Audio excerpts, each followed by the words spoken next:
Hey guys, Mark Rodriguez here. You're watching another episode of TMNT Unpackaging. It's a little different this time, so we're going to have two characters because, you know, the space case is starting to get kind of full. And I want to see how many episodes I can make until there's no more room. I don't know. We'll see. We'll cross that bridge when we get to it. But yes, these two characters are actually the same guy, but we're going to compare the 80s version of the character with the more modern one that came out in the Nick show. And, yeah, this character is one of the most beloved characters with the old 80s cartoon, or I should say the toy line, or I should say the original concept of the character. This is a character that is so loved, even in the 2003 cartoon, that was trying to be more like the Mirage comics, or like their own thing, and not really like copy the 80s cartoon. People were still begging to have at least this character come back. It was like, okay, we're not going to have the Up Rock Steady, at least bring back this guy, and, well, I guess it kind of brought the concept, I'll tell you later, but it's not the same.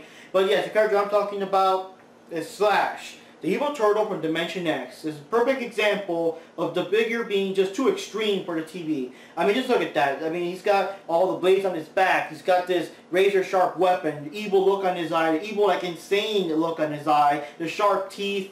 I mean, the weapon itself is called a Cycle Psi. I mean, geez. And he just looks like a damn killing machine, like, literally. And, of course, I mean, can't have that in the kiddie cartoon show in the 80s. So, yeah, they really dumbed him down. I mean, not so much in the first episode, in my personal opinion, because, I mean, he just got mutated that day. So, what do you expect? But the further episodes did make him more of a dumbass. And the thing that really got me is that they gave him this lame-ass metallic thing, headband, I guess you want to call it a headband, the metallic thing around his head, and that just ruins the whole concept, because the whole thing of a evil Ninja Turtle is that he even has like a black bandana that contrasts the turtle's more brighter color bandana. So if you take away the black bandana, that's already kind of ruining the point there. You know, that's part of the things. And so yeah, and of course you get him big ass buck teeth, and they just really ruined the idea. The Archie comics did have Slash. He was a bit more crazy, and he did hack and slash things with his knives, his weapons. So I mean, that was more of a better portrayal. And then of course, if you guys played Turtles at the time for SNES, that was basically this guy. Wild and crazy and insane, probably one of the most annoying and most powerful bosses in the game. He actually block your attacks and everything. And yeah, so now we got the 2013-14, whatever you want to call it, version of Slash, the new version. And of course, if you guys seen the cartoon show, Raph always had his little pet turtle named Spike, and Spike actually mutated into Slash. Let's read here. Slash, friendly pet turned evil foe. Once Raph's loyal pet turtle Spike, he mutated into a larger, craggier turtle named Slash. He has a spiked shell and a sharp beak. His strength and ninja abilities are faster and tougher than the Ninja Turtles, with intentions not as admirable. Slash tries to convince Raphael to leave his brothers behind. When he refuses, Slash becomes a foe rather than a friend. And yeah, but I gotta say though, it did kind of start out that way, and I kind of like that they did this. Many times we have seen characters where I guess their intentions are good, but they're just doing it the wrong way, and it just gets screwed up, misunderstanding, and this character now becomes a villain for the rest of the series. But this Slash was out to, I guess, fight crime and don't be easy on the bad guys, take them out and all that kind of stuff. But deep down, I mean, he wants to stop crime. He wants to save people and everything. So, well, in the first episode, it was a big misunderstanding. He did basically almost beat the Turtles to death and stuff. Later episodes did redeem him, and now he's the leader of the Mutanimals, this cartoon's version of Mutanimals anyway. So yeah, he did turn it all around and did actually become a good guy. You know, more like an anti-hero, you know, a good guy that would take it more extreme than what the heroes are allowed to do. So anyways, let's compare this. And this episode, we're only going to do like these two figures, so we're only going to do the scenes of the close-ups, all that stuff. It'll be all like one take. So, oh, okay, so Slash is actually being held back by the zip ties, little plastic zip ties of death. Or in this case with Baxter, it'd be like the zip ties of doom. And yes, let's take this off here. Okay. And already, of course, he's a very large figure. He's a very large figure. Hold on, and one of the things also changed about him is now his weapon's a big ass mace, so he no longer has the Cycle Psi. Kind of a shame though. But to be honest, he's only had it like in the like in the cartoon, he never had an official weapon. He used the Shredder's swords in the first episode and whatever, but he never had a trademark weapon. So I guess you can't really say, well, in the cartoon he never had this, you know what I mean. Let's see if I can get this little guy out of here. Come on.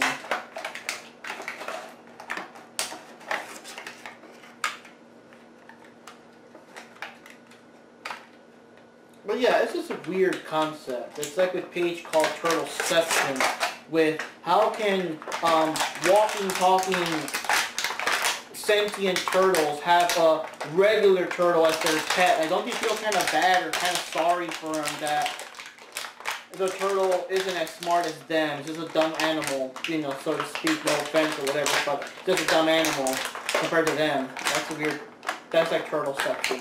So, we got Slash here, pretty big guy, and I mean, well, also in comparison, because he's basically standing tall while the other Slash is already kind of crouched and everything.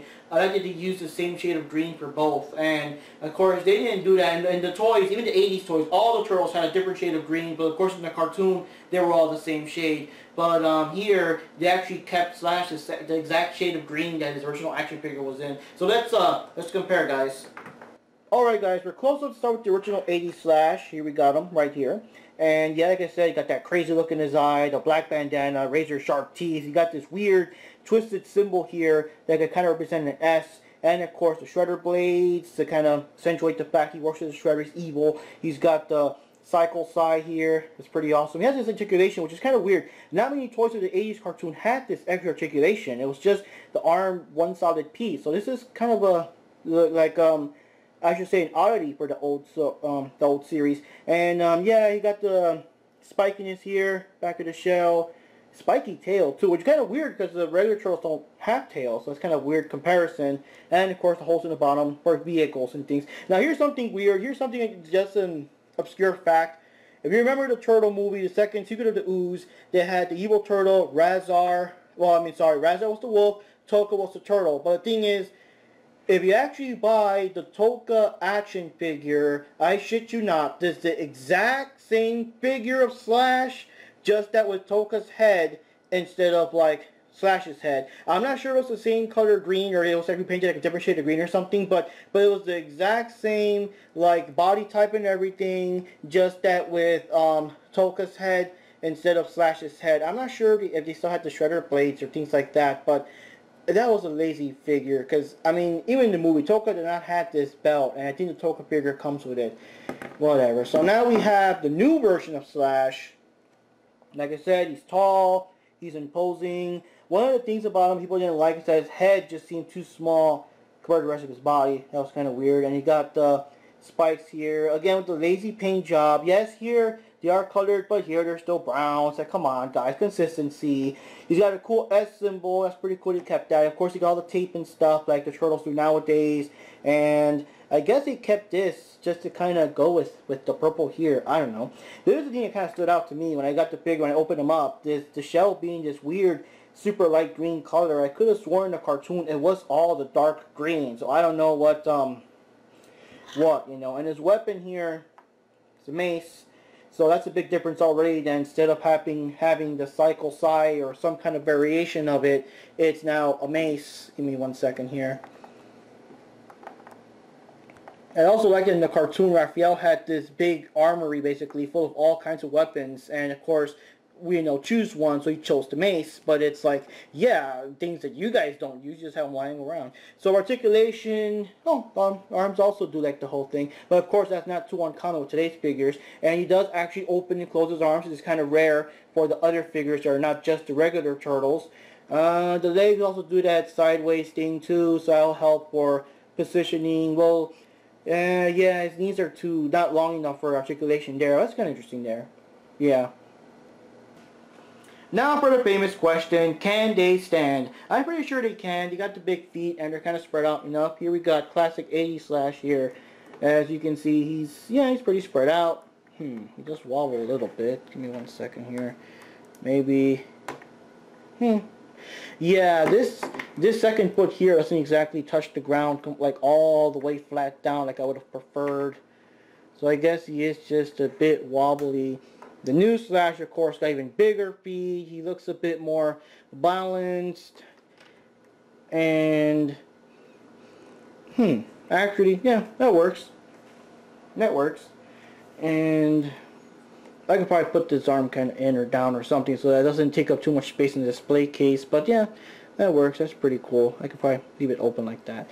But yeah, there you go. And just our Slash. I guess they're both kind of steady enough. Watch out, guys. Earthquake.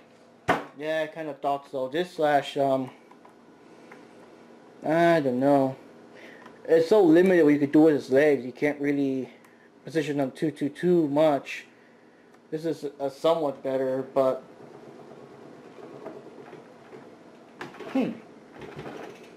interesting. I guess that's a better position. He does kind of wobble, but not enough to fall down. Well, let's put him in the case, guys. Alright, so here they are in the display case. As you can see, I put the Slash here, the modern day Slash, alongside his good buddy Raphael here. Because yeah, that was their idea main along. It was going to be like Raph and Slash were going to be buddies and partners and all that before Slash took it too far. But wow, now that they got them close to each other, I can see that ironically enough, Raphael himself is taller than Slash. That's just, no, come on guys. I mean, you know, size and scale here. He's like almost twice his size in the cartoon. Okay, maybe not that much, but he's pretty large compared to Raph in the cartoon show. Come on, you guys. And that's not just because like I'm putting him like far back or anything. No, I mean look at him. Look at the size difference. That's pretty messed up. But then again, I guess when you look at Dalekpan over here, it's the same thing. I mean, he is a pretty big, kind of wide, bulky figure, but he's also not much taller than Metalhead there. And Metalhead's known to be pretty short, whatever. And of course I got the classic Slash over here with the, I guess, you know, the 80s Raph, so they kind of fit together. And even then, due to him kind of crouching, he's still a bit shorter than Raphael, so it's kind of weird. I did not expect that. I don't know. I was expecting Slash to at least be the same size as the regular Turtles, but anyways, it's a good guy. He does earn his place here with the Turtles. But wow. So anyways, guys, yeah, that's this particular episode of the series. And we'll see you next time as we get more of the characters, more of the Turtle toys. And we'll see where else they're going to fit. Because like I said before, it is starting to get kind of crowded. And just wait till you see the next episode. We got some more cool stuff coming your way.